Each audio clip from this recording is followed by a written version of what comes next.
Hello students, मेरा नाम उमेश कुमार है। जैसा कि मैंने आपको बता दिया था कि मैं अब आपको फिजिक्स की और मैथमेटिक्स की रेगुलर वीडियोस प्रोवाइड कराऊंगा। स्टूडेंट्स, जो ये पेपर है आपका 2023 दिसंबर में कंडक्ट हुआ था, ठीक है ना। ये पेपर बहुत ही टफ पेपर आया था उस टाइम पर बच्चों के लिए, और काफी बच्चों की बैक लगी थी इस पेपर में। तो ये पेपर है BSc doctor Bhimrao Ambedkar university का। तो इस पेपर का बच्चों इस वीडियो में हम इसकी आंसर की चेक करेंगे और बताएंगे कि आपको कौन कौन से क्वेश्चन के आंसर क्या क्या है। और स्टूडेंट्स, कल आपको एक वीडियो और मिलेगी फिजिक्स की, उसमें लगभग लगभग 350 क्वेश्चन प्लस मैं आपको क्वेश्चन कराऊंगा। कितने स्टूडेंट? 350। अब ये 350 जो क्वेश्चन होंगे स्टूडेंट, मोस्ट इंपोर्टेंट क्वेश्चन होंगे और ज्यादा से ज्यादा रिपीटेड क्वेश्चन होंगे। तो स्टूडेंट 350 क्वेश्चन ये और 250 क्वेश्चन पहले से डले हुए हैं मेरे यूट्यूब चैनल पर फिजिक्स के, और ये 100 क्वेश्चन पेपर है। तो स्टूडेंट, अगर आप इस पूरे पेपर को देख के जाते हैं तो ये जो पेपर है 2023 में कंडक्ट हुआ था आपका आगरा यूनिवर्सिटी में, ठीक है। तो इस पेपर से भी लगभग 20 से 25 सवाल आने के चांस ज्यादा रहते हैं, ठीक है ना स्टूडेंट। तो इसको पेपर को विदाउट स्किप किए हुए सारे इसके आंसर्स एक बार याद कर लेंगे और देखते जाएंगे कैसे क्या होता जा रहा है, ठीक है स्टूडेंट। उम्मीद है कि आपको वीडियो पसंद आएगी और इस वीडियो को आप ज्यादा से ज्यादा शेयर भी करोगे। स्टूडेंट, चैनल को अगर सब्सक्राइब नहीं किया है आपने तो चैनल को सब्सक्राइब कर लें। मेरे मैथ्स के वीडियो भी काफी ज्यादा डले हुए हैं आपके यहाँ पर, तो मैथ्स की वीडियोस भी आप देख लेंगे। तो किस तरीके से काम करता है ये पेपर देखिएगा जरा, ठीक है। तो ये फिजिक्स का पेपर था, इसका जो नाम था आपको पता होना चाहिए फिजिक्स के पेपर का, वो क्या था? Mathematical physics and Newton mechanics. तो ये पेपर काफी टफ पेपर आया था उस टाइम, तो उम्मीद है कि इस बार पेपर इजी आएगा। लास्ट ईयर के पेपर से ही बनाया जाएगा पेपर इस बार। तो इस वीडियो को ज्यादा से ज्यादा देखें और ज्यादा से ज्यादा स्टूडेंट के साथ शेयर करें, ठीक है स्टूडेंट्स। देखिए चलते हैं। तो देखिए, आपको पिछली बार क्या था कि यही सेम पैटर्न होता था कि 100 क्वेश्चंस आएंगे, उसमें से आपको 60 सवालों के जवाब देने हैं, ठीक है स्टूडेंट। चलिए, पहला क्वेश्चन है, मैं आपको इंग्लिश में पढ़ूंगा और हिंदी में आप अपने आप पढ़ सकते हैं क्वेश्चन को। क्वेश्चन क्या रहा है कि the moment of inertia of a ring of mass capital M and radius capital R हो। जैसे कोई भी रिंग दे रखी है तो उसका मोमेंट ऑफ इनर्शिया ये है। तो पैरेलल एक्सिस थ्योरम के अकॉर्डिंग पूछा है इन्होंने। तो इसका जो आंसर होता है स्टूडेंट, अगर आप देखते हैं इसको, तो इसका आंसर होता है 2mr², यानी कि ऑप्शन नंबर डी रहता है इसका, ठीक है स्टूडेंट। किसी भी वलय का तल के समांतर अगर आपको मोमेंट ऑफ इनर्शिया जड़ता हुआ चाहिए तो कितना होता है? 2mr²।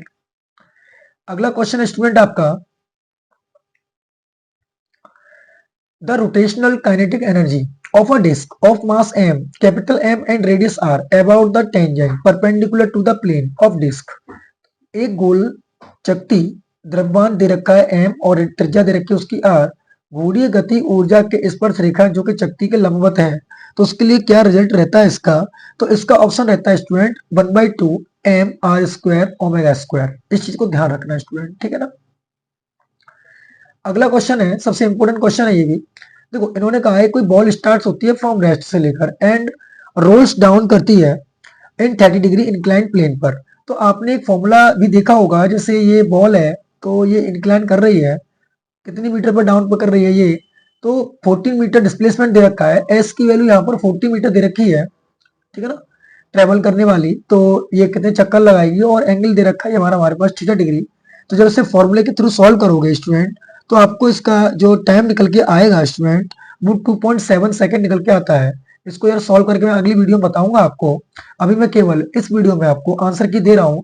हो सकता है कि ये सवाल दोबारा से भी पूछा जा सकता है ना स्टूडेंट। चलिए, अगला क्वेश्चन है, ये कोई क्वेश्चन है ये वाला कि a sphere solid a cylinder and a ring of same mass and radius starts from rest, ठीक है ना, and rolls down on the inclined plane, which one will be fastest at the bottom of the plane. तो सबसे पहले कौन गिरेगा नीचे की तरफ? तो उन्होंने पूछा है एक समान द्रव्यमान की त्रिज्या की एक ठोस गोला लीजिए आप, और एक लीजिए बेलन और एक लीजिए बलय। इस तरह का आप झुकाव के साथ बाले को लुढ़काएं, तो तल के निम्नतम बिंदु पर सबसे तेज गति से कौन होगा? तो जिसका मोमेंट ऑफ इनर्शिया ज्यादा होगा वही तो होगा, तो स्टूडेंट। तो क्वेश्चन नंबर 4 का जो राइट आंसर हो जाएगा वो स्टूडेंट हो जाएगा इस ठोस गोला। सभी को पता है गोला सबसे आके पहले आके नीचे गिरेगा, तो उसका आंसर होगा सॉलिड स्पेयर, ठीक है स्टूडेंट। अब आगे देखते हैं अगला क्वेश्चन नंबर 5। तो क्वेश्चन नंबर 5 कह रहा है स्टूडेंट, क्या कह रहा है कि एक स्टील की तार है जिसकी रेडियस 1 किलोमीटर टाइप की दे रखी है और उसकी ये गलत दे रखा है सवाल, 1 किलोमीटर तो नहीं हो सकता, बहुत ज्यादा दे रखा है इन लोगों ने। और रेडियस 1 किलोमीटर सवाल ही गलत था मेरे हिसाब से, फिर मैंने इसको सॉल्व किया है। तो 5 का जो राइट आंसर आया है वो बी टाइप का है, यानी कि 0.15 जूल आ रहा है। मेरे हिसाब से यहाँ पर मीटर होना चाहिए, आप चेक कर लेना इसको एक बार। इसका आंसर जो दिया है मैंने सॉल्व किया था वो 0.15 आया था।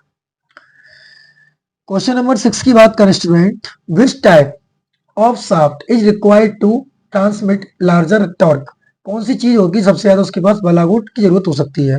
तो इसका राइट आंसर हो जाएगा option number A, hollow shaft, खोखली शाफ्ट। आपने अगर गांव की चक्कियों में भी देखा होगा तो वहां पर उन्होंने जो जनरेटर वगैरह होते हैं तो उसमें भी शाफ्ट जो यूज करते हैं हम लोग, वो कैसे करते हैं, हॉलो, एकदम हॉलो टाइप की होती है, उसमें आप पटा लगा के चलाते हैं ना। तो ये चीज ध्यान रखनी है आपको। कुछ बेसिक्स क्वेश्चन है फिजिक्स में, आप इनको अगर ध्यान से देखेंगे तो कर सकते हैं। अगला क्वेश्चन है स्टूडेंट, क्वेश्चन नंबर आगे आपका 7। क्वेश्चन है बिटवीन इज ट्रू ऑप्शन, इसमें से सही ऑप्शन क्या है? तो क्वेश्चन नंबर 7 का अगर आप राइट आंसर चेक करना चाहेंगे तो मेरे हिसाब से इसका जो आंसर होना चाहिए, रेखीय त्वरण प्रतिबल लंबवत दिशा में संकुचित प्रतिबल के बराबर होता है। तो the linear tensile stress is equal to compressive stress at right angle. तो इसका आंसर होगा ऑप्शन नंबर बी। ठीक है स्टूडेंट। अगला क्वेश्चन है, बहुत इंपॉर्टेंट क्वेश्चन है, जब जब पेपर होता है तब तब ये क्वेश्चन पूछा जाता है। The value of Poisson's ratio, sigma की वैल्यू पूछी गई है। तो इसकी जो वैल्यू होती है वो ए होती है, यानी कि -1 से बड़ी और 0.5 से छोटी। ध्यान रखिएगा आंसर, पॉइसन अनुपात की वैल्यू। अगला क्वेश्चन है कि रिड्यूस्ड मास ऑफ हाइड्रोजन किसके इक्विवेलेंट होता है? तो ये अच्छा सवाल है, एक बार ध्यान रखिएगा। रिड्यूस्ड मास ऑफ इलेक्ट्रॉन के बराबर होता है, ध्यान रखना इसका, किसके बराबर होता है? समानीय द्रव्यमान इलेक्ट्रॉन के द्रव्यमान के लगभग लगभग बराबर होता है, ठीक है ना, लगभग लगभग। अगला क्वेश्चन है कि Ben of the following is not a central force, इनमें से कौन सा सेंट्रल फोर्स नहीं है? तो सीधी सीधी बात है, जो फ्रिक्शनल फोर्स होता है वो कभी सेंट्रल फोर्स नहीं होता है, तो उसका आंसर हो जाएगा फ्रिक्शनल फोर्स। अगले क्वेश्चन की तरफ बढ़ते हैं हम लोग। क्वेश्चन कह रहा है gravitational field inside a this spherical shells is. तो इसकी अगर हम बात करें तो ऑप्शन नंबर हो जाएगा 0, यानी कि अगर की गोली कोश के गुरुत्व के क्षेत्र की तीव्रता, मतलब इंटेंसिटी, अगर हम बिल्कुल सेंटर पर देखेंगे तो उसके अंदर जो देखेंगे तो उसकी इंटेंसिटी कितनी हो जाएगी? 0, क्योंकि आर की वैल्यू 0 हो जाएगी। अगला क्वेश्चन है the first order derivative of gravitational field of a solid sphere at a surface, यानी कि एक ठोस एक गोले की गुरुत्वीय क्षेत्र की तीव्रता का प्रथम क्रम का अवकलन ठोस गोले के पृष्ठ पर कैसा होगा? तो इसका जो राइट आंसर हो जाएगा स्टूडेंट वो हो जाएगा कंटिन्यूअस, यानी कि कैसा होगा? सतत होगा। अगला क्वेश्चन है बच्चों कि work done required to being a mass particle of mass m from the surface of a sphere of radius r and capital mass m होता है, तो उसके लिए द्रव्यमान केंद्रफल किया गया कार्य कितना होता है, वर्क कितना होता है? तो वर्क स्टूडेंट हो जाएगा इसका ऑप्शन नंबर जी, ध्यान रखिएगा, Gmm/r। ठीक है ना, इसका ऑप्शन ये होगा ऑप्शन नंबर डी। अगला क्वेश्चन है कि ये बहुत इंपॉर्टेंट क्वेश्चन था स्टूडेंट। जैसे मान लीजिए ये आपके पास एक अर्थ, ये प्लेनेट, ये आपका एक ऑप्टिक ऑर्बिट हो गया, इस जगह पर आपने इसकी अर्थ ली। चलिए स्टूडेंट, ये एक मैथमेटिक्स का सवाल है, इन लोगों ने पता नहीं क्यों रखा हुआ है। यहाँ पर मान लीजिए आपकी अर्थ है, सॉरी सन मान लीजिए, सन है ये फोकस पे, और यहाँ पर है आपकी अर्थ। तो ये अर्थ इसके अलावा रोटेट कर रही है। अब ये दूरी इन्होंने बोली है कि ये r1 है यहाँ से यहाँ तक की, है ना, और ये r2 मानी इन्होंने।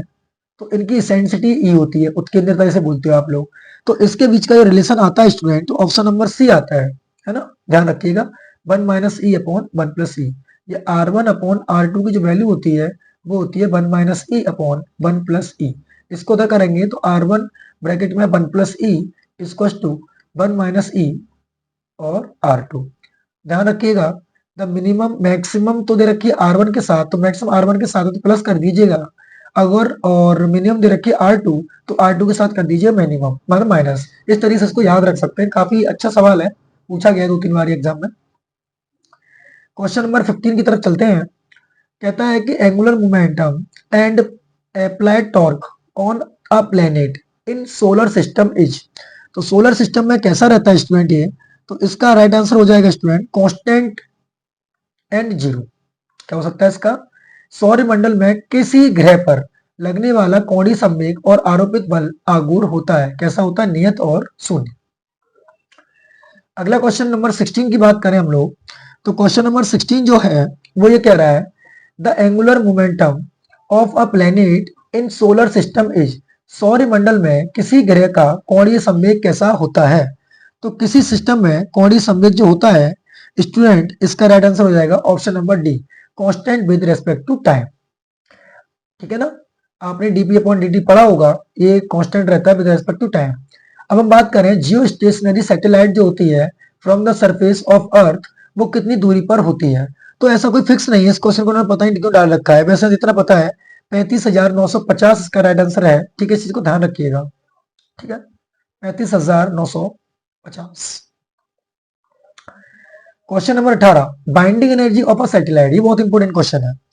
तो अगर मैं बाइंडिंग एनर्जी ऑफ सैटेलाइट की बात करूं तो इसका जो राइट आंसर बनता है स्टूडेंट वो बनेगा आपका ऑप्शन नंबर डी, प्लस में रहेगी बाइंडिंग एनर्जी, प्लस के 2gm/2r। इस चीज को ध्यान रखिएगा। अब मैं अगले क्वेश्चन की तरफ बढ़ता हूं स्टूडेंट। तो अगला क्वेश्चन कह रहा है gravitational self energy of earth assuming its radius 6 point this and mass दे रखा इतना। तो हमसे पूछा गया है कि उसकी ग्रेविटेशनल एनर्जी कितनी होगी। जब इसे आप स्टूडेंट सॉल्व करेंगे तो आपको ऑप्शन नंबर मिलेगा बी। पहली बात तो नेगेटिव मिलती है, तो नेगेटिव में आंसर ये वाला रहेगा, तो ठीक है। अब पावर 32 है 32, मैंने तो सॉल्व किया था तो उसका आंसर आ रहा था 32। अगर वीडियो में प्रॉब्लम सॉल्व करने बैठा है स्टूडेंट तो वीडियो बड़ी हो जाएगी। अभी मैं आपको केवल आंसर प्रोवाइड करा रहा हूँ, ठीक है ना। अगला क्वेश्चन है कि अगर दो भारी पिंड समान त्रिज्या यानी कि इच रेडियस के हों और समान द्रव्यमान एम और समान घनत्व के एक दूसरे से निकट जुड़े हुए रखे हैं, इसके मध्य लगने वाला गुरुत्वीय बल होगा। तो सभी को पता है जो फोर्स लगता है वो प्रोपोर्शनल टू 1/r² होता है। दो फोर्स होते हैं, आपको पता ही होगा ये वाली बात। तो चाहे आपने ग्रेविटेशनल फोर्स पढ़ा होगा, चाहे आपने कूलम्ब्स का लॉ पढ़ा होगा, तो 1/रेडियस का स्क्वायर ही होता है ना। अगला क्वेश्चन है the differential equation of wave motion. तो ये बहुत इंपॉर्टेंट क्वेश्चन है 21 वाला। तो इसका जो राइट आंसर हो जाएगा स्टूडेंट वो ऑप्शन नंबर सी होगा। ये बहुत ज्यादा बार पूछे जाने वाला क्वेश्चन है। ठीक है स्टूडेंट, इस चीज को ध्यान में दीजिएगा।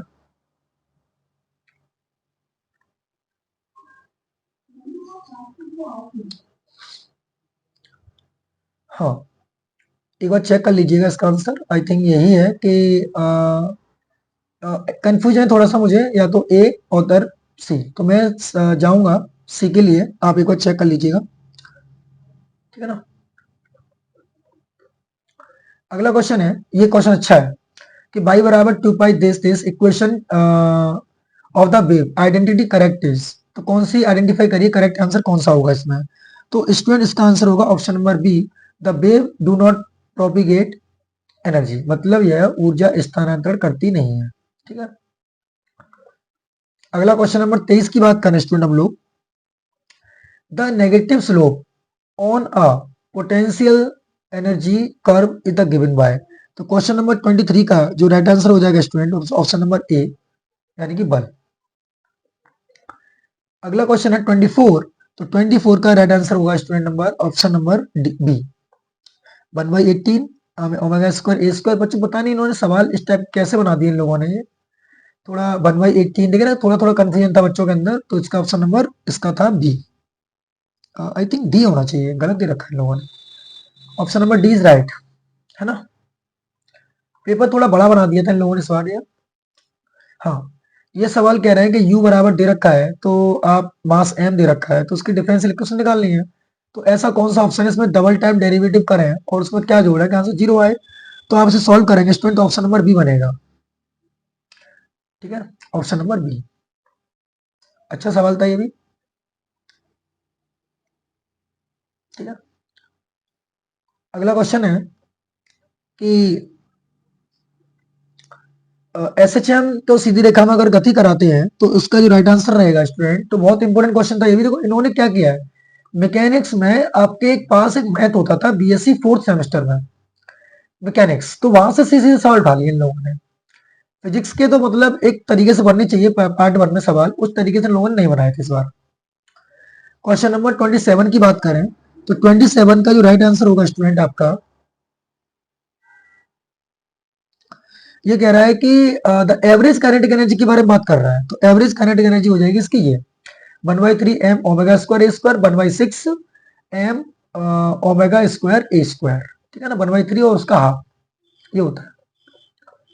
क्वेश्चन नंबर 28 की बात करते हैं हम लोग, तो ये कहता है the time period of an compound pendulum is maximum if, ये मैक्सिमम कब होता है, तो इसका आंसर मैं अगर बताना चाहूं आपको तो इसका ऑप्शन नंबर ए करिएगा आप, axis of suspension passes through centre of gravity, मतलब ये कहना चाह रहा है संयुक्त लोलक का आवर्तकाल अधिकतम कब होता है, जब निलंबन का अक्ष द्रव्यमान केंद्र से गुजरे, ठीक है, तो उसका आंसर होगा ए। अगला क्वेश्चन नंबर 29 स्टूडेंट, तो इसमें आप अगर लगाना चाहते हैं इसका answer the angular speed D S D theta upon D T simple pendulum given by, तो 2/ml 2/ml स्क्वायर, तो 2/ml वाला होता है स्टूडेंट, ठीक है ना, एक बार चेक कर लीजिएगा इसे। इफ क्वेश्चन नंबर 30 ये एक अच्छा सवाल था। क्वेश्चन नंबर 30 की अगर मैं बात करूं तो इसका राइट आंसर निकल के जो आता है स्टूडेंट के time of a square plus b square, superposition की थ्योरम पूछी है, ये तो आपने 12th क्लास में भी सीखा हुआ ये क्वेश्चन, जब आपने इंटरफेरेंस ऑफ लाइट सीखी होगी वो। हाँ, क्वेश्चन नंबर 31 लिसाजूस है, Lissajous figure are useful in, Lissajous figure कब यूजफुल होते हैं, तो क्वेश्चन नंबर 31 का जो राइट आंसर होगा स्टूडेंट तो उसका हो जाएगा ऑप्शन नंबर डी, यानी कि बी और सी बोथ, क्योंकि पेंटिंग क्लॉथ इंडस्ट्री में भी किया जाता है इसका और इन कॉजुअल इंस्ट्रूमेंट में, तो इसका ऑप्शन नंबर ए और सी दोनों लगा सकते हैं आप, ठीक है ना, लिसाजी चित्र का। अगला क्वेश्चन है इंटेंसिटी का रेशियो दे रखा है इन्होंने, तो रेशियो ऑफ मैक्सिमम इंटेंसिटी पूछा है, इंटरफियरिंग का सवाल दे रखा है, देखा है आप लोग, सवाल में कुछ पता ही नहीं है कि हम कहां कहां से उठा रहे हैं, कहां कहां देना चाहिए इन लोगों को। टू वेव्स इंटेंसिटी दे रखी है और उनका मिनिमम वैल्यू पूछा है, तो 32 का जो राइट आंसर रहेगा वो ऑप्शन नंबर बी रह जाएगा स्टूडेंट, 4:1 का, ठीक है ना। पता नहीं कहां कहां से इन लोगों ने सवाल बनाए थे इस बार। टू वेव्स मोशन ये दे रखा है, तो इसका अगर मैं राइट आंसर लिखने की बात करूं आपसे तो 33 का जो राइट आंसर होगा इसका ऑप्शन नंबर डी, यानी कि बोथ ए एंड सी। ये बात ध्यान रखना कि इलिप्स में लिसाजूस फिगर के लिए, लिसाजूस फिगर में बनता है ये, लिसाजू की एक इक्वेशन बनती है, इलिप्स में फाई की वैल्यू 0 रखते हैं, एम बराबर 1 स्लोप रहता है, तो वहां पर आपकी ये गलत दे रखा है, ये सही दे रखा है, पाई पे बनता है। लिसाजूस फिगर आपने अगर पढ़े होंगे तो आप वहां से आंसर क्लिक कर पा रहे होंगे, है ना। क्वेश्चन नंबर 34, अगर मैं क्वेश्चन नंबर 34 की बात करूं तो क्वेश्चन नंबर 34 क्या कह रहा है, पढ़िएगा, for a damped harmonic oscillator, for a damped harmonic oscillator क्या रहना चाहिए इसका आंसर, सोचिए बता बताइए, बीटी अपॉन टी क्या कहलाता है, सोच के इसका आंसर दीजिए बच्चों।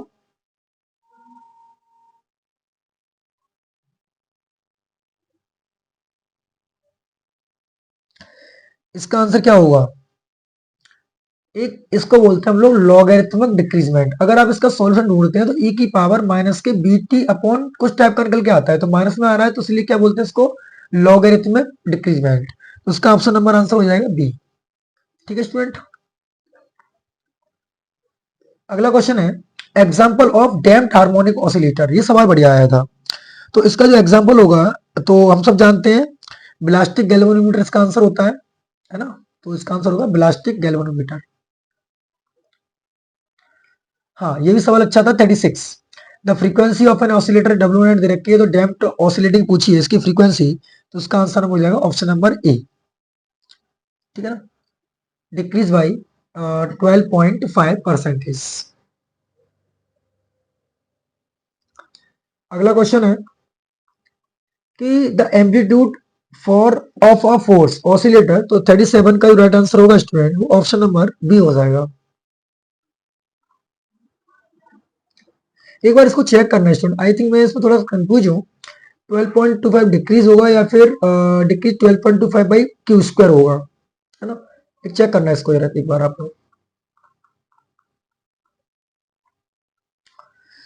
The power absorption in a force oscillator is maximum at, तो 38 का जो राइट आंसर हो जाएगा वो होगा आपका स्टूडेंट कितना, जैसे 38 की अगर बात करते हैं स्टूडेंट तो ये कह रहा है कि the power absorption in a forced oscillator is maximum at, किस पॉइंट पर? तो 38 का जो राइट आंसर बनने वाला है थे वो बनेगा option number D, both A and C. ठीक है स्टूडेंट, आई थिंक क्वेश्चन रह गया क्या इधर?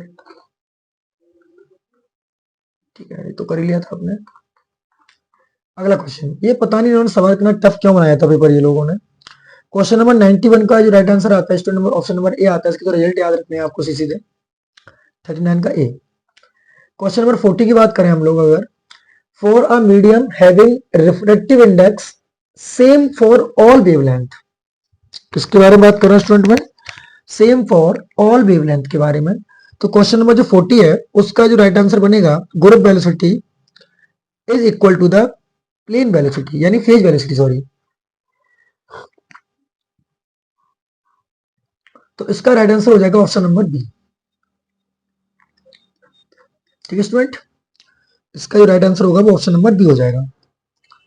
अब हम बात करते हैं कि बीपी बराबर a root omega is the second constant then the group velocity बीजी। तो बीजी किसके बराबर होता है? तो आपको पता होना चाहिए 2a रूट ओमेगा के बराबर होता है। फेज वेलोसिटी दे रखी है। तो ये क्वेश्चन नंबर 42 की अगर हम बात करते हैं तो 42 का क्वेश्चन कह रहा है which one of the following is true, इनमें से कौन सा ट्रू है? देखो बच्चों, अगर ये कंजर्वेटिव होगा तो उसका कर्ल निकाल लेना। क्या निकाल लेना? कर्ल और वेक्टर। अगर इसका जीरो आता है तो कंजर्वेटिव है। ठीक है ना? तो आप जब इस सवाल को देखते हैं तो option number A he right आएगा। ठीक है ना? और इन्होंने गलत बोल दिया है कि लॉरेंट फोर्स कंजर्वेटिव होता है, गलत बात है। फ्रिक्शनल फोर्स कंजर्वेटिव होता है, ये भी गलत बात है। तो ऑप्शन नंबर ए इसका राइट आंसर होगा, है ना? अब क्वेश्चन नंबर हम बात करते हैं 43 की। तो 43 वाला सवाल जो कह रहा है कि the moment of inertia of a solid uniform rectangular bar of length l, इसकी ब्रेड्थ दे रखी है बी और थिकनेस दे रखी है d, mass m, about an axis passing through one corner each.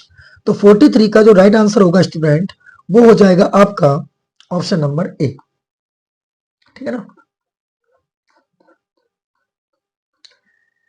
44 की बात करते हैं। इसको जब मैंने सॉल्व किया था, a solid sphere rolls down, वो सेम प्रॉब्लम दे रखी है। प्लेन फ्रॉम रेस्ट से स्टार्ट होता है, 2 मीटर करता है, तो ग्रेविटेशनल फोर्स पूछा है इसका।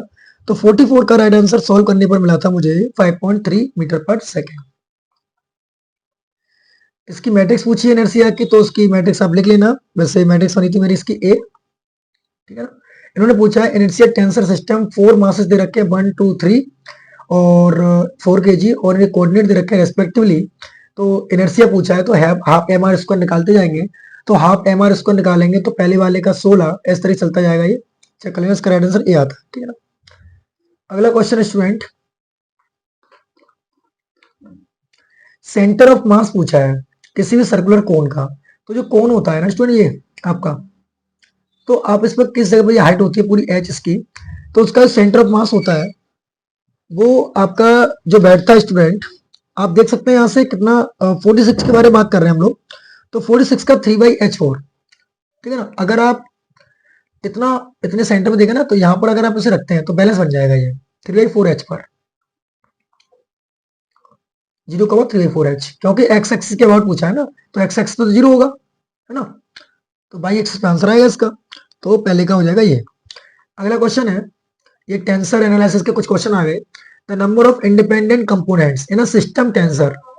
तो 47 का जो राइट आंसर होगा स्टूडेंट वो हो जाएगा आपका, I think B, yes, n n plus one upon two. Symmetric के लिए आपने सिमेट्रिक मैट्रिक्स ही पढ़ी होगी कभी, तो सिमेट्रिक मैट्रिक्स में भी n n plus one upon two होता है। और इसको सिमेट्रिक की बात करेगा तो ये, तो उसका हो जाता है n n minus one upon two, है ना? तो उसका राइट आंसर हो जाएगा ऑप्शन नंबर बी। अब अगला क्वेश्चन कह रहा है फॉर लेविकिटा, ये दे रखा है इसका, तो इसका राइट आंसर क्या होगा? तो 48 का जो राइट आंसर होगा वो ऑप्शन नंबर सी होगा। आप सभी को पता है टू इंडिसेस के में इसकी वैल्यू क्या होती है? 0 होती है। इंपोर्टेंट क्वेश्चन है स्टूडेंट, कर जाना इसको, तो बहुत सारे क्वेश्चन आपको देखने मिल सकते हैं एग्जाम में। अगला क्वेश्चन है स्टूडेंट आपका कि अगर आपके पास ऐसे सवाल दिया था उन्होंने, a प्लस बी अगर a माइनस बी के बराबर है तो a क्रॉस बी किसके बराबर होगा? तो इसका जो आंसर बनता है वो ऑप्शन नंबर ए बी बनता है। किस तरीके से स्टूडेंट?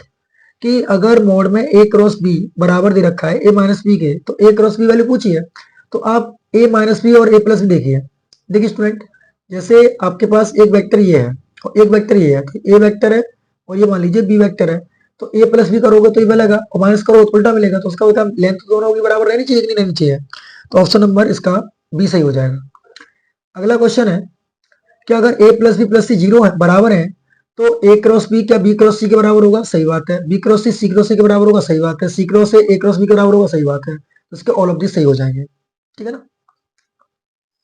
अगला क्वेश्चन है कि आइडेंटिफाई करिए, क्या आइडेंटिफाई करिए स्टूडेंट। इन्होंने बोला है identify sorry correct option of pseudo vector. तो आपके पास सूडो वेक्टर होते हैं और एक सूडो स्केलर्स होते हैं। तो अगर आप इसको गूगल पर सर्च भी करते हैं तो सूडो वेक्टर और सूडो स्केलर्स क्या होते हैं, वो सारे वेक्टर्स जिनके टाइम के साथ में उनकी रोटेशन चेंज नहीं होती है, उन्हें हम सूडो वेक्टर्स कहते हैं, आपने पढ़ा होगा। तो इसका जो राइट आंसर बनेगा स्टूडेंट, वो क्वेश्चन ऑप्शन नंबर ए बनेगा, मैग्नेटिक फील्ड और एंगुलर मोमेंटम और टॉर्क। एक बात और ध्यान रखना बच्चों, कि जो करंट होता है, विद्युत धारा, ना तो वो सूडो वेक्टर होती है और ना ही होती है आपकी सूडो स्केलर। तो उसका ऑप्शन नंबर ए हो जाएगा, ठीक है। देखो इन्होंने ऑर्थोगोनल मैट्रिक्स दे रखी है, क्या यार सवाल ही पता ही नहीं किस लेवल से बनाया है। तो अबाउट बाई एक्सिस के बारे में बात की है, तो अबाउट बाई एक्सिस के बारे में बात की है, तो देखो ये बाई एक्सिस ये रही आपकी, बाई एक्सिस पे ये रहा, ये जेड एक्सिस है, तो इसका आंसर हो जाएगा ए। ये सवाल बहुत इजी दे दिया इन लोगों ने, डिस्टेंस पूछ ली, सीधी सीधी रोटेशन लेक्चर के बारे में, तो ऑप्शन नंबर डी हो जाएगा, सारी सही है इसके। तो बच्चों ने काफी ने ए कर रखा था, इसका ऑप्शन नंबर डी होगा। अगला क्वेश्चन है the vertices of parallel are. Parallel आपको पता होगा, मछली की फंडी टाइप की होती है, तो उसका जो आंसर निकल के आता है आपका, वो निकल के आता है ए वेक्टर डॉट बी क्रॉस सी, ठीक है ना। इस तरीके से सॉल्व करना है इसको, पहले यहां से यहां तक का एक वेक्टर निकालना, फिर यहां से यहां तक का दूसरा वेक्टर, यहां से यहां तक का तीसरा वेक्टर, उसके बाद आप सॉल्व करोगे तो इसका जो आंसर आएगा वो ऑप्शन नंबर सी आएगा, 307 यूनिट।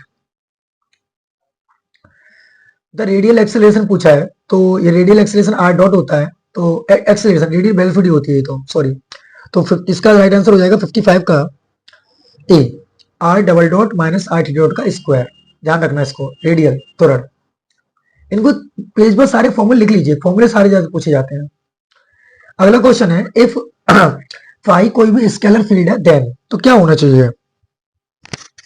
अगर फाई स्केलर फील्ड है तो 56 का राइट आंसर हो जाएगा ऑप्शन नंबर आपका बी। जो मिलता है आपको ग्रेडियंट फाई हमेशा परपेंडिकुलर टू द सरफेस मिलता है, ये भी आप मॉडल पेपर से क्वेश्चन उठाया है लोगों ने, सही क्वेश्चन है ये भी। क्वेश्चन नंबर 57 की बात करें कि अगर आपके पास एक कोई भी वेक्टर है field, then divergence at a point, हमें डाइवर्जेंस क्या देता है, तो डाइवर्जेंस जो है स्टूडेंट वो फ्लक्स देता है, हमें क्या देता है, flux per unit area diving from that point.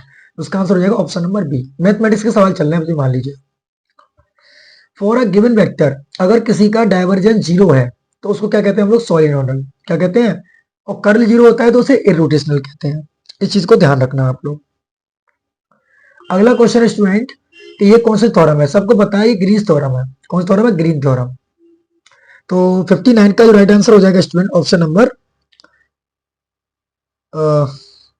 किसी में ग्रेडियंट थ्योरम बोला है, मैं तो आई थिंक इसको ग्रेडियंट ही थ्योरम बोले, सॉरी ग्रीन थ्योरम अलग होती है। इसका राइट आंसर होगा ऑप्शन नंबर ए, ठीक है। 59 का राइट आंसर हो जाएगा ऑप्शन नंबर ए, ठीक है।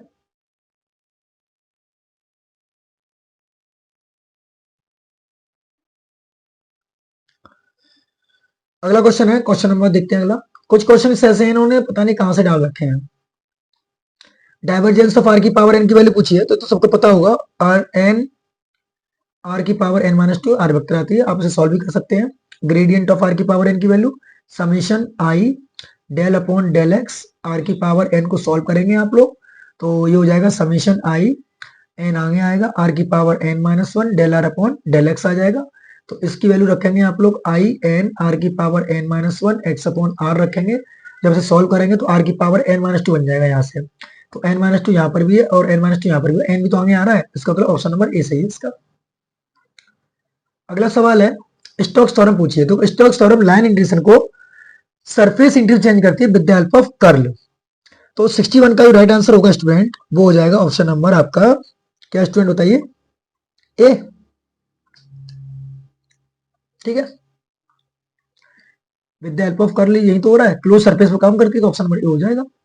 हाँ, ये आपका डेल्टा फंक्शन है, तो इसका एक फॉर्मूला होता है, इन्होंने दिया नहीं है वैसे। ये होता है कि इंटीग्रेशन 0 से ए या इंफिनिटी दे रखा हो और f of x delta of x minus a दे रखा हो इंटू डी एक्स, तो इसकी वैल्यू होती है एफ ऑफ ए।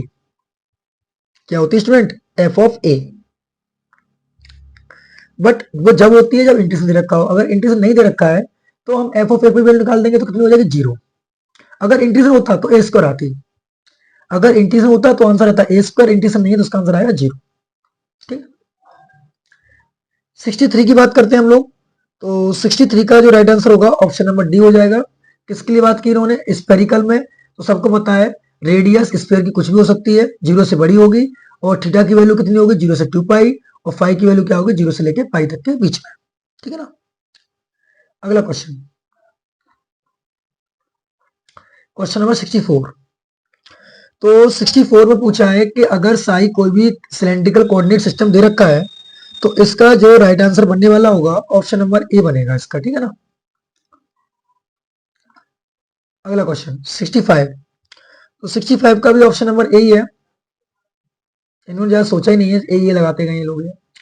66 की अगर बात करते हैं, अगर किसी का यूनिट वेक्टर का अगर हम डाइवर्जेंस लेते हैं, फाइव के यूनिट वेक्टर है उसका हम डाइवर्जेंस लेते हैं, तो क्या वैल्यू आनी चाहिए।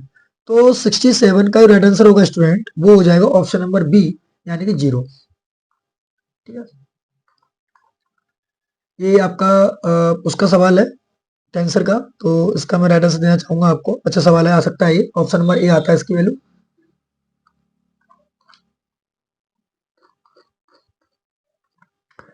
अगला क्वेश्चन है the law of transformation of tensor, इसका लॉ कैसे काम करता है।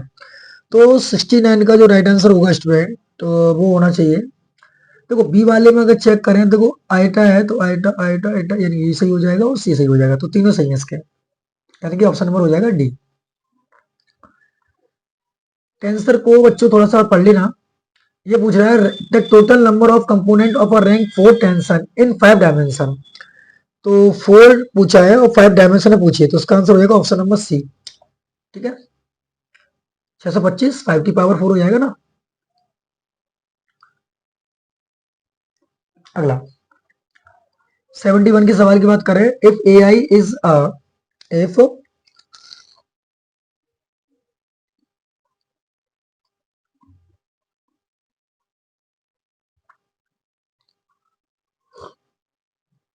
एक second,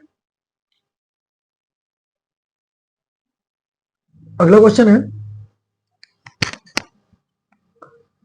if A I is a contravariant tensor है, कैसा है, कॉन्ट्रावेरिएंट। तो कॉन्ट्रावेरिएंट टेंसर ही मिलेगा आपको, जो कंफर्म है। अगर ये वैल्यू 0 है तो यू सुपरफिक्स की वैल्यू पूछी है यूजे की, तो इसकी जो वैल्यू आती है वो स्टूडेंट वो आती है ए आई आई इक्वल टू 0। अगला क्वेश्चन है क्वेश्चन नंबर 73। तो इस सवाल की रैंक पूछी गई है, तो रैंक इसकी हो जाएगी 4, है ना। 74, इस सवाल के बारे में बात करें, two vectors a vector and b vectors are called parallel, कब कहलाते हैं, सबको पता होगा, दो वेक्टर का पैरेलल कहलाते हैं। तो हमने एक बात तो यही पढ़ी है पैरेलल के लिए, ये भी पढ़ा है, ये भी पढ़ा है, तो उसके सारे सही हैं। ठीक है student, a vector b vector are two vectors then this, तो ये कंडीशन होती है परपेंडिकुलर की, किसकी होती है, परपेंडिकुलर पैरेलल की होती है। चेक कर लेना एक बार इसको। ए माइनस बी अगर क्रॉस ए प्लस बी के दे रखा है तो कर लो क्रॉस, ए का बी ए के साथ करोगे 0, ए का बी के साथ करोगे तो ए क्रॉस बी आएगा, माइनस का बी क्रॉस ए आएगा वो 0 हो जाएगा, तो ए क्रॉस बी इसको लिख सकते हैं प्लस ए क्रॉस बी, तो 2 time of A cross B आ जाएगा, तो 76 का राइट आंसर हो जाएगा सी। 76 का राइट आंसर क्या होगा स्टूडेंट, 76 का 77 का राइट आंसर क्या हो जाएगा स्टूडेंट बताइए। पी पॉइंट दे रखा है, इसको एंटी क्लॉकवाइज रोटेट किया गया है। तो देखो सिंपल है, कितना सिंपल सवाल है। आपके पास 5 कॉमा माइनस 5 है, तो 5 कॉमा माइनस 5 यहां कहीं लाई करेगा, ठीक है। 5 कॉमा माइनस 5 यही तो होगा क्या बच्चों। अब इसको रोटेट करना है क्लॉकवाइज, तो क्लॉकवाइज ऐसे चलेगी और कितना डिग्री घूमना है 90 डिग्री। तो 90 डिग्री पहुंचोगे तो जहां से यहां पहुंच जाओगे, क्यों भाई, यही तो पहुंचोगे 90 डिग्री के लिए। तो यहां पर क्या हो जाएंगे -5 पाई बाई 2 रोटेट करना है इसको, तो पाई बाई 2 रोटेट कर दो तो हम लोग कहाँ पहुंच जाएंगे। कितना पॉइंट था पहले, पॉइंट था 5 कॉमा माइनस 5, तो x की value 5 comma minus 5, sorry sorry for that, ये वैल्यू यहां नहीं आनी चाहिए, एक सेकंड रुको। ये चीज देखिए आप, x पॉजिटिव है तो 5 और y नेगेटिव है तो ये होगा इस जगह पर 5 कॉमा माइनस 5। अब इसको 90 डिग्री रोटेट कर दो, इस पॉइंट को, इस चीज को 90 डिग्री रोटेट करिए, वो भी कैसा रोटेट करना है क्लॉकवाइज। तो इसको 90 डिग्री रोटेट कर भी दोगे तो ये वैल्यू कहां पहुंचेगी, देखो इधर में इधर पहुंचेगी। तो इसका जो राइट आंसर बनना चाहिए मेरे हिसाब से वो बनना चाहिए -5,5। इन्होंने ये सवाल थोड़ा सा घुमा दिया है, वैसे मेरे हिसाब से 90 नहीं, इनको पाई डिग्री घुमाना चाहिए था, तब जाके ये इधर का इधर पहुंचता, तब आता इसका आंसर ये वाला। आई बात समझ में। तो मेरे हिसाब से इसका राइट आंसर सूटेबल आंसर लगाना चाहें तो आप इसका लगा सकते हैं ये, क्योंकि अगर 45 डिग्री घुमाओगे तब ये यहाँ पर पहुंचेगा और क्लॉकवाइज घुमाना है हमें, तो क्लॉकवाइज ऐसे तो घूमेगा। सॉरी, एक सेकेंड रुकिए, इस सवाल को क्लॉकवाइज घुमाना है तो घुमाते हैं, अभी 2 मिनट लगते हैं। क्लॉक हमारी ऐसे घूमती है तो उसको ऐसे घुमाओ तो ये पॉइंट यहाँ पहुंचेगा, है ना। तो इसका राइट आंसर हो जाएगा 0,5। 90 डिग्री घुमा रहे हैं तो ये यहाँ पहुंचना चाहिए, दोनों माइनस क्या आने चाहिए, चेक कर लेना। इन्होंने सी दिया इसका आंसर, देखते हैं क्या बनता है। आई थिंक ये सवाल कुछ कंफ्यूजन ज्यादा नहीं बना रहा। 5,-5 है तो 5,-5 यहाँ होना चाहिए और इसको कितना घुमाना है पाई बाई 2। तो पाई बाई 2 घुमाओगे आप इसे तो देखो ये 45 डिग्री है और ये 45 डिग्री है, तो 45 या और घुमा दो तो घड़ी ऐसे चलती है क्या बच्चों। तो यहाँ पहुंचना चाहिए और इस जगह पर तीनों नॉन नेगेटिव होते हैं तो इसका आंसर ये होना चाहिए था, वैसे पता नहीं गलत दे रखा है क्या, एक बार चेक कर लीजिएगा। Question number 78, Newton's law of violated in observer himself, अपने आप को काम करेगा तो कैसा रहेगा इसका आंसर, तो एट एन एक्सेलरेशन, इसमें त्वरित गति से, गतिमान से। 79 का राइट आंसर चेक करें, Newton's third law of motion. तो आप सभी को पता है Newton third law of motion, option number B हो जाएगा, action and direction takes place at different time, ठीक है। Newton's law does not hold क्या if observer moves with speed. तो क्वेश्चन नंबर 80 का जो राइट आंसर हो जाएगा वो होगा आपका कितना, क्वेश्चन नंबर 80 का राइट आंसर क्या होना चाहिए स्टूडेंट आपका, न्यूटन्स लॉ। तो 80 का मेरे हिसाब से न्यूटन के सही नियम नहीं होंगे यदि प्रत्यक्ष गति के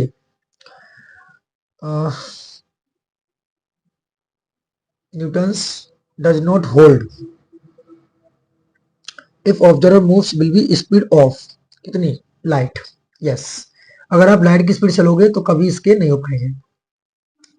तो ये है सी सही ऑप्शन, बी ऑप्शन वाला। ये क्वेश्चन आप कर सकते हैं 81 वाला, इसका जो राइट आंसर होगा ऑप्शन नंबर 5 होता है, यानी कि 5 मीटर पर सेकंड आता है इसका आंसर।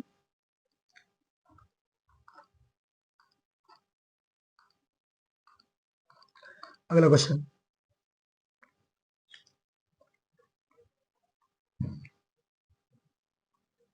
पढ़िए क्या कह रहा है स्टूडेंट, पढ़िए।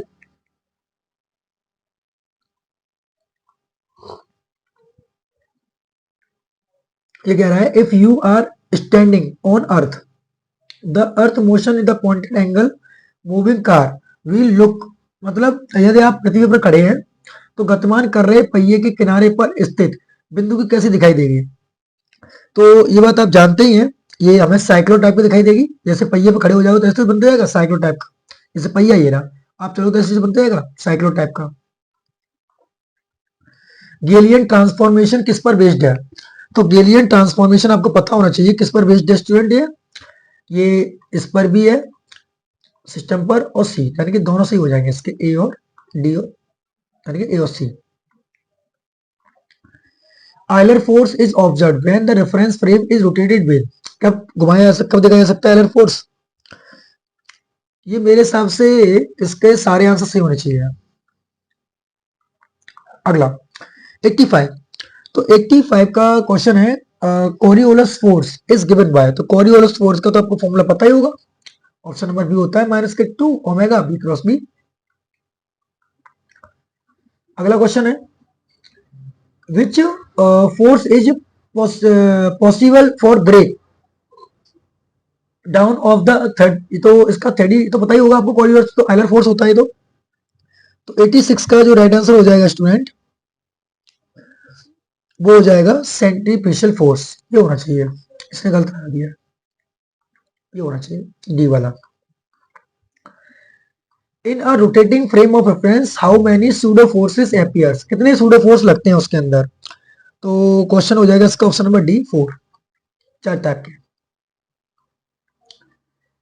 अगला क्वेश्चन है पृथ्वी के किसी बिंदु से जुड़े हुए निर्देशांक कैसा होगा? तो कैसा होगा? नॉन इनर्शियल होता है, ध्यान रखिएगा इस चीज का, तो सॉरी इनर्शियल होता है, कैसा होता है? इनर्शियल, जड़त्वीय फ्रेम।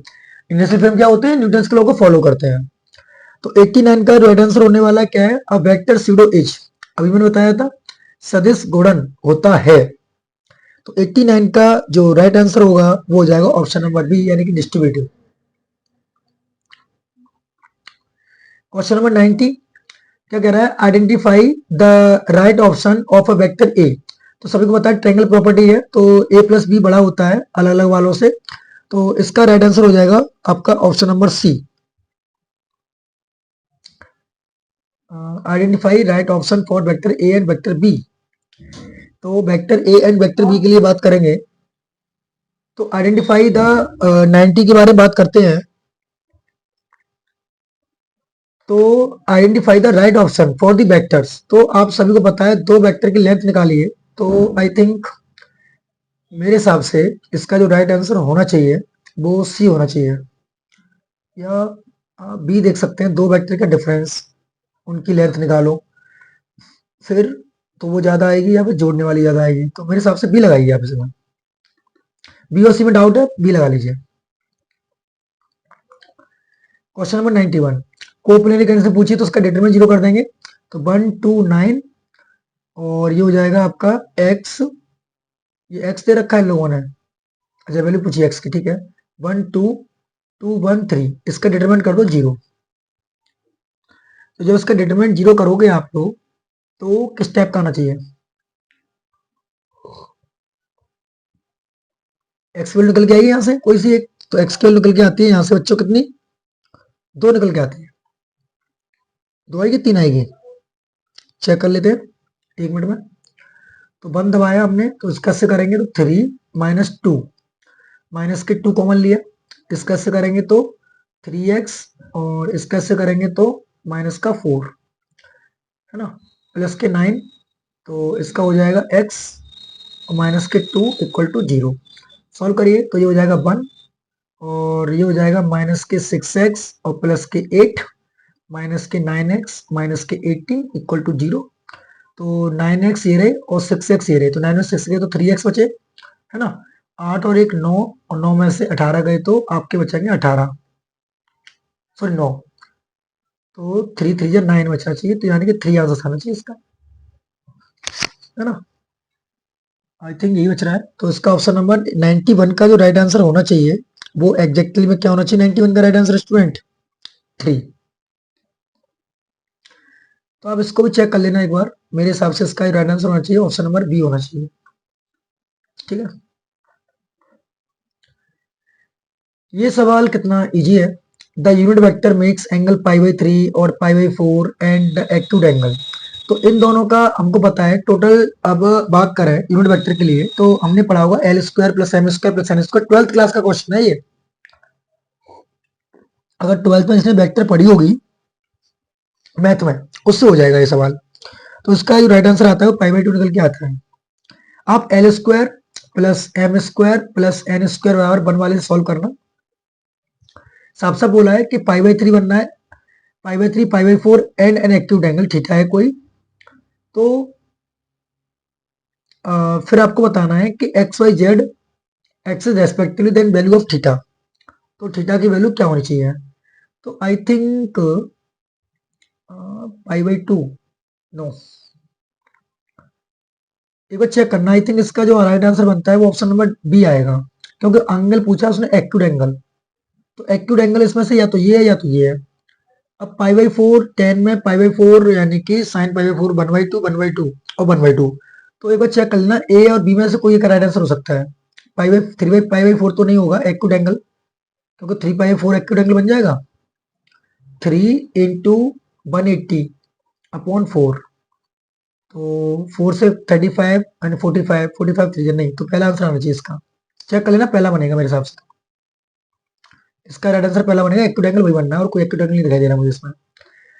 एक बार को आप पाई बाई 3 चेक कर लेना एक बार इसको, पाई बाई 3 हो सकता है। मैंने भी सॉल्व नहीं किया था, इसका राइट आंसर चेक कर लेना आप लोग। 93 कर्ल पूछा है तो कर्ल आप निकाल लेंगे इसका। तो ये हो जाएगा i j k del upon del x del upon del y और डेल अपॉन डेल जेड, ये पॉइंट रख देना और कर्ल निकालना इसका। तो कर्ल आपको इसका जो मिलेगा वो मिलेगा 6i प्लस 6j। या चेक कर लेते हैं एक बार क्या मिलेगा, गलती हो सकता है, चेक करिए। देखिए यहाँ पर लिखिए इसको पहले कितना आई, यहाँ लिखिए जे, यहाँ लिखिए के। इसका कंपोनेंट कितना है एक्स स्क्वायर जेड है, और ये है माइनस का 2/क्यू जेड स्क्वायर। और सॉरी एक सेकेंड, इसको थोड़ा बड़ा लिख देता हूँ, थोड़ा बड़ा करने की कोशिश करते हैं इसको।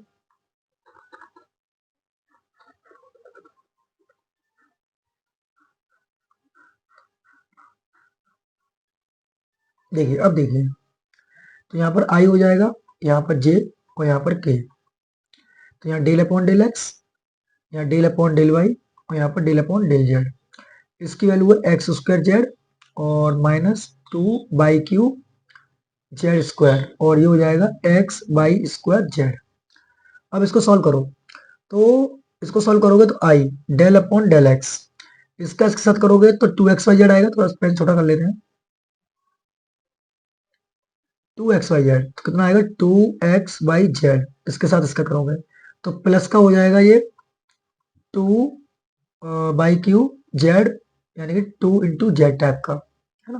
तो आप अगर 1 रखोगे यहाँ पर तो 1 और 1 2, 2 2 4, 4 2 6 आएगा, तो 6i आना चाहिए, सही है। चलो माइनस का जे कैप ले लीजिए, तो इसका इससे करोगे तो ये हो जाएगा y² z, और इसके साथ करोगे तो जाएगा प्लस का x², है ना।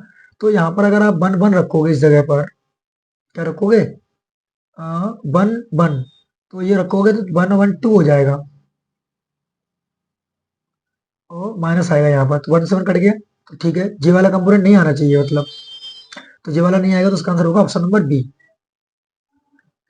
है ना। ऑप्शन नंबर 20 का करेक्ट आंसर होगा स्टूडेंट।